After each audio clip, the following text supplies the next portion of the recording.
Just how much is too much? I'm not talking about capital, folks. I'm actually talking about national capital, or call it family capital. We're talking about population growth. Now, for the longest time, it was suggested that India was just not managing to deal with the question of ever increasing population growth. However, two chief ministers now, Chief Minister Stalin of Tamil Nadu and the newly crowned Chief Minister Chandrababu Naidu in the state of Andhra Pradesh have started to sing a different tune. Both these chief ministers of the two southern states are of the view that actually it's a problem in their respective states that the number of elderly per 100 people is now increasing, going to the extent where there is a fear that over the next decade or 2 decades, the number of elderly will be such that it will be completely disproportionate to the number of youth in these two states. Now let's just step back a bit and let's just look at some numbers. In fact, I realize that I myself have now started to get old because for the first time in my life, I need to start using glasses. In 2021, the fertility rate in India, according to the Lancet report, was 1.9. Now, in 2024, that has already come down.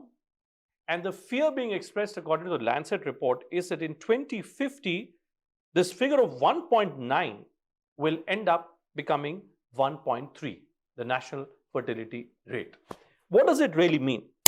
What it means is that where India started in 1950 and where India has reached in 2024 and where India will end up reaching in 2050, the elderly of our country may just end up becoming a weight which our national resources may not be in a position to look after.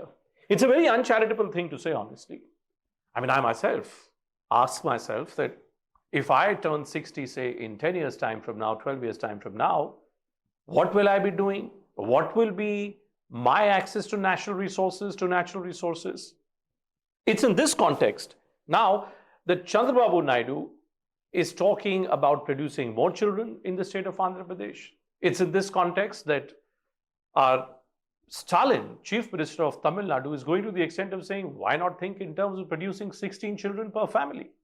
Now, that may well be a comment which may have been made in jest, but it tells you just how serious the problem is now becoming in the south.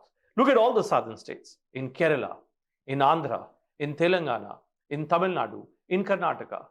What we're now seeing is that year on year, the national fertility rate is getting more accentuated because of the drop in fertility rates in these states. Compare it with northern India.